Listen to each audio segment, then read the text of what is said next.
Selamat datang kembali, sahabat berani mikir. Pada kesempatan kali ini, kita akan membahas dua buah kata, yakni Tuhan atau Tuan. Tuhan secara pengertian kata adalah sesuatu yang disembah oleh manusia sebagai yang maha kuasa. Pemakaian kata ini dalam kaidah bahasa Indonesia ditujukan kepada pencipta alam semesta ini. Berbeda dengan kata Tuan yang dialamatkan kepada manusia. Mari kita telusuri sejarah kata Tuhan. Sahabat berani mikir, bukankah bahasa Indonesia berasal dari bahasa Melayu, kemudian ditambah dengan bahasa asing dan bahasa daerah yang dibahasa Indonesiakan, selanjutnya ejaannya disempurnakan. Itulah bahasa Indonesia. Satu hal yang harus kita ketahui, bahwa dalam kaidah bahasa Melayu tidak ada kata Tuhan. Yang ada itu kata Tuan, yang memiliki pengertian yaitu pemilik, penguasa, atau pemimpin dari sesuatu, atau bisa juga dialamatkan kepada orang-orang yang dihormati. Pemakaian kata Tuan juga sering digunakan sebagai kata ganti untuk seorang laki-laki di Melayu. Kata Tuan erat kaitannya dengan kata hamba, di mana seorang hamba haruslah tunduk taat kepada tuannya. Jadi, dalam kaidah bahasa Melayu, jika dipertanyakan, siapakah pemilik, penguasa, dan pengatur alam semesta ini? Maka jawabannya adalah, itulah dia, Tuan semesta alam. Di mana alam semesta ini dan manusia di dalamnya sebagai objek yang dimiliki, dikuasai, dan diatur oleh Tuan semesta alam. Tidak ada Tuan selain dia. Begitulah kaidah dalam bahasa Melayu, dan seharusnya memang demikian. Tapi sekarang mengapa ada kata Tuhan? Seorang ahli bahasa, Remy Silado, menemukan bahwa perubahan kata Tuhan menjadi Tuhan bermula dari terjemahan Alkitab ke dalam bahasa Melayu, karya Melchior Leitsdecker, yang terbit tahun 1773 Masehi. Dalam terjemahan sebelumnya, Kitab Suci Nasrani berbahasa Melayu beraksara Latin, terjemahan Brouwerus, yang muncul tahun 1668 Masehi. Kata yang dalam bahasa Yunaninya Kyrios dan merupakan sebutan yang diperuntukkan bagi Isa Al-Masih ini diterjemahkan menjadi Tuan. Berhubung terjemahan Brouwerus ini dianggap sulit, antara lain banyaknya serapan kata bahasa Portugis, dan karenanya hanya mudah dipakai di kalangan komunitas bekas-bekas budak Portugis, maka timbul gagasan orang-orang soleh di antara bedebah-bedebah VOC untuk menerjemahkan kembali seluruh bagian Alkitab Perjanjian Lama dan Perjanjian Baru dengan bahasa Melayu yang benar-benar bagus. Tugas ini diserahkan kepada Melchior Leitsdecker, pendeta tentara yang berlatar pendidikan kedokteran.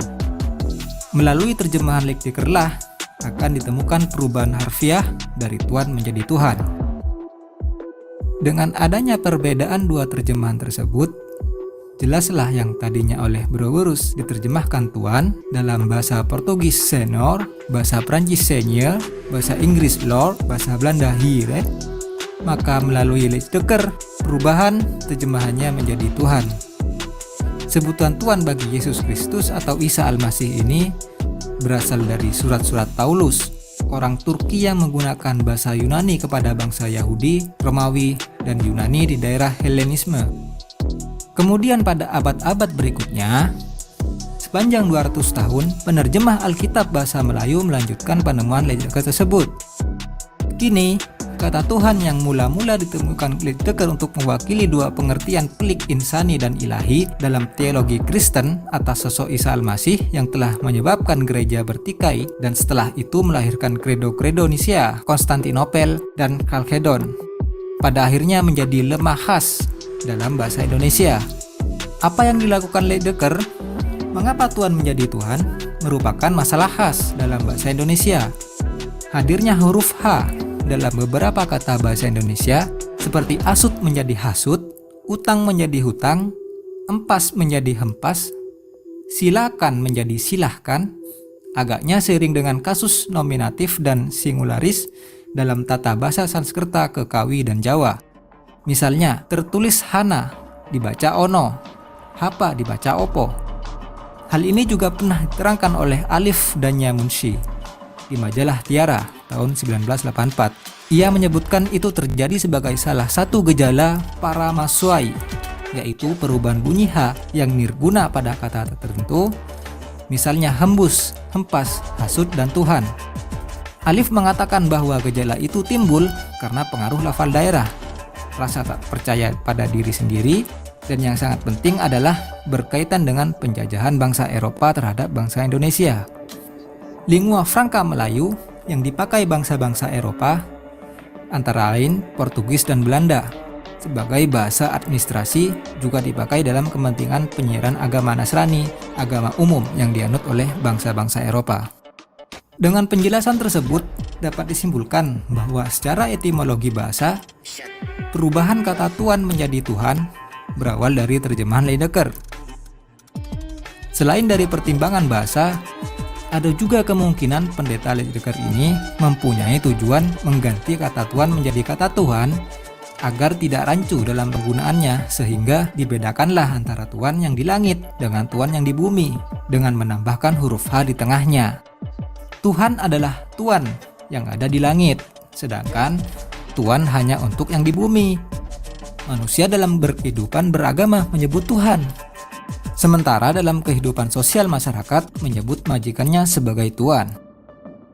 Dengan diubahnya kata Tuhan menjadi Tuhan, Lydekker ingin menghindari bentrok dengan akidahnya sendiri. Sebab ajaran Paulus yang menjadi Katolik Romawi mengajarkan bahwa manusia harus taat kepada dua Tuhan. Sebagai orang yang beragama, dia harus taat kepada Tuhan, tetapi sebagai warga negara, dia harus taat kepada Tuan Raja atau penguasa negeri itu. Padahal menurut Yesus, manusia dilarang memiliki dua Tuhan.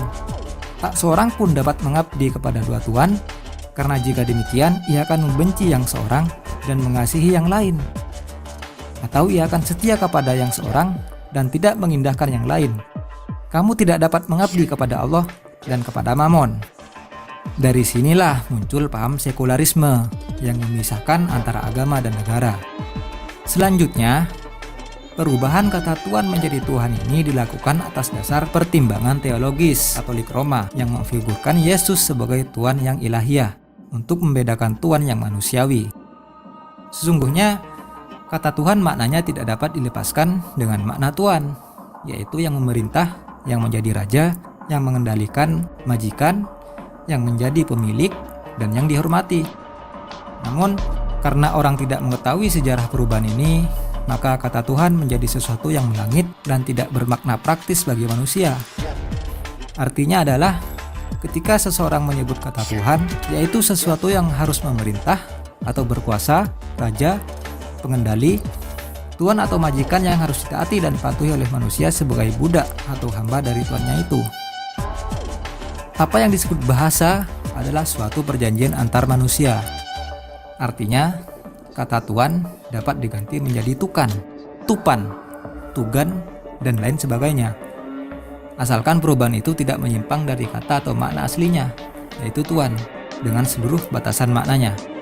Apapun alasannya, yang jelas, Pendeta Melchior Lydekker telah berhasil mengubah Yesus dari Tuhan yang manusiawi menjadi Tuhan yang ilahi, dan kata Tuhan adalah murni ciptaan pendeta Katolik Roma untuk memenuhi kebutuhan teologisnya. Namun dalam perkembangannya, pergantian kata Tuhan dengan menyelipkan huruf H di antara tu dan an pengaruhnya sangat besar dan menyimpang dari makna aslinya. Penyimpangan itu adalah kata Tuhan hanya dipahami secara teologis agamis, yaitu penguasa di langit, raja di surga, raja dari akhirat yang harus disembah dengan berbagai bentuk ritus atau sembahyang dan sebagainya. Sedangkan pengertian Tuhan adalah raja di dunia, penguasa, pemerintah negara, pengendali pemerintahan, tuan atau majikan rakyat yang secara praktis harus dipatuhi, ditaati, hukum dan perintahnya oleh manusia. Jadi, menurut paham agamis model ini, Allah adalah Tuhan, yaitu Tuhan di langit dan di akhirat kelak, sedangkan Kaisar adalah Tuhan di bumi. Keduanya harus ditaati dan dipatuhi perintah dan kekuasaannya pada dunianya masing-masing. Dengan demikian, menurut teologi Kristen dan paham agamis Islam, seorang manusia harus taat kepada dua objek ketaatan, kepatuhan, raja, kerajaan, pengabdian, dan sebagainya. Yang pertama yaitu kepada Tuhan yang di langit atau kerajaan surga. Dan yang kedua, ketaatan dan kepatuhan kepada kerajaan dunia atau negara. Hukum manusia dalam berkehidupan bermasyarakat dan bernegara di bumi atau sekularisme. Secara tidak sadar orang terjebak dalam paham sesat yang mengajarkan bahwa Allah tidak perlu lagi memiliki kerajaan di bumi, seperti kerajaan Musa, Daud, dan Salomo. Kerajaan Allah berada di langit atau surga, dan nanti pada akhir zaman sejarah manusia. Yesus atau Isa Al-Masih sebagai Tuhan akan turun kembali menghukum orang-orang yang tidak percaya akan peristiwa penebusan dosa manusia di tiang salib. Sejak saat kenaikan Yesus ke surga, hamba-hamba Tuhan khususnya dan manusia umumnya harus menganggap bahwa kerajaan atau kekuasaan apapun bentuknya tidak ada yang tidak berasal dari Allah. Demikianlah pandangan umum yang berkembang. Dengan demikian, jelaslah bahwa kosakata Tuhan yang masuk ke dalam bahasa Indonesia adalah karena pengaruh teologi. Pada akhirnya, hingga saat ini, kata Tuhan dibakukan sebagai kosakata baru yang disejarkan dengan kata ilah atau Rob dalam bahasa Arab. Karena itulah, Kamus Umum Bahasa Indonesia karya W.J.S. Purwadarminta atau seorang Katolik tidak memberikan keterangan apapun tentang kata Tuhan, kecuali menyamakannya dengan kata Allah. Sebagaimana di awal, memaknai kata Tuhan ini lebih esensi dan memiliki hubungan dengan hamba. Manusia adalah makhluk atau hamba yang harus mengabdi kepada tuannya. Hubungan Tuhan dengan hamba adalah hubungan pengabdian. Manusia harus menjadikan Tuhan semesta alam sebagai satu-satunya Tuhan yang ditaati dan diabdi. Tidak boleh ada pengabdian lain kecuali kepada pencipta hamba tersebut, yakni Tuhan semesta alam. Dalam tradisi kitab suci, Taurat, Injil, dan Al-Quran banyak dibicarakan hubungan antara hamba atau budak dengan sang Tuhan. Misalnya, dalam The Ten Commandments atau 10 perintah Allah yang berisi tentang perjanjian Bani Israel dengan Allah. Perintah yang pertama adalah untuk menafikan Allah-Allah lain selain Allah, yang dalam bahasa Arab dikatakan La ilaha illallah, yang artinya tidak ada ilah kecuali Allah, atau tidak ada Tuhan selain Allah. Kata Allah berasal dari bahasa Arab yang tersusun dari kata al dan ilah, yang berarti sang ilah. Secara implisit, Allah adalah ilah yang makrifat. Dalam bahasa Indonesia sering disebut Tuhan yang Maha Esa. Kata ilah atau Tuhan masih berlaku umum. Apa saja bisa menjadi ilah. Segala sesuatu yang dicintai, ditaati, dan diikuti, segala kehendak dan perintahnya bisa disebut sebagai Tuhan atau ilah. Bentuk-bentuk ilah atau Tuhan yang lain adalah harta, tahta, wanita, pemimpin, tanah, perniagaan, dan lainnya. Juga termasuk hawa nafsu pribadi yang bisa menjadi Tuhan atau ilah. Ketika manusia bersikap egosentris, menjadikan dirinya sebagai ukuran kebenaran, maka hawa nafsunya telah berubah menggantikan posisi Tuhan semesta alam. Setiap manusia adalah hamba. Ia tidak boleh menjadi Tuhan. Manusia hanya boleh bertuan kepada satu Tuhan, yaitu Tuhan semesta alam. Esensi mempersekutukan Allah adalah manakala manusia membuat tandingan tuan-tuan lain selain Tuhan semesta alam. Prinsip dasar pengabdian adalah tidak boleh mempunyai dua Tuhan, cukup satu Tuhan, yaitu Tuhan semesta alam. Dalam bahasa Indonesia dikenal dengan Tuhan yang Maha Esa, atau dalam bahasa lainnya disebut dengan Allah, God, Yahweh, Elohim, Elia, Sang Hyang Widibasa, Gusti Allah di Jawa, Karayeng di Sulawesi, Tuang Allah di Ambon, Dewata Agung di Bali, Tete Manis di Papua, dan istilah lainnya. Manusia wajib taat kepada Tuhan semesta alam sebagai pengatur, penguasa, dan satu-satunya pusat pengabdian bagi seluruh makhluknya. Seluruh makhluk yang ada di alam semesta ini sudah tunduk patuh, aslama atau muslim, dengan terpaksa atau sukarela kepada undang-undang atau hukum Allah yang ditetapkan atas dirinya. sehingga tercipta keseimbangan, keharmonisan, dan kehidupan yang damai dan sejahtera. Kesimpulannya, makna Rob atau ilah adalah Tuhan yang disalahartikan sebagai Tuhan, yakni sesuatu yang dipatuhi, yang ditaati perintahnya, dan segala sesuatu yang dipertuankan oleh manusia, sehingga kata Tuhan yang hanya disembah dan berada di langit adalah bentuk penyimpangan dari kaum agamis, agar mereka tidak merasa syirik atau menduakan Tuhan.